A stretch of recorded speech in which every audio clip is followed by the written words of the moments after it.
We are at Deanan's Popcorn right here in Wiley. They're a huge fundraising company. I've tried their popcorn. I see them at all the local stuff, and I'm excited to see kind of the process behind the incredible popcorn and maybe even get to try some. So I'm gonna take y'all in with me. We're gonna go check it out.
We just finished up at Deanan's Popcorn. That was super nice of them to give me the full tour. I did not get video of me having a hairnet on and like a beard net on. I'm not showing that on video. But that was very cool. They showed me like literally the entire process from kernel popping to moving it in the next room to where they add the flavors, where they add coloring to where it comes out, like packaging.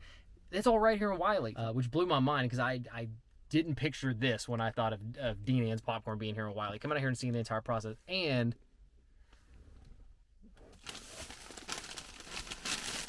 like we got hooked up. Like what is this one? Vanilla corn. This is getting killed on the way back to the office. They hooked it up. Deanan, thank y'all so much for the hospitality. Thank y'all for showing me around. And if you are looking for a fundraiser for your organization, school, anything like that, please do me a huge favor. Hit up Deanan's right here in Wiley. Or if you just want to buy some popcorn for yourself, give them a shout. They'd love to sell you some. See you guys next time.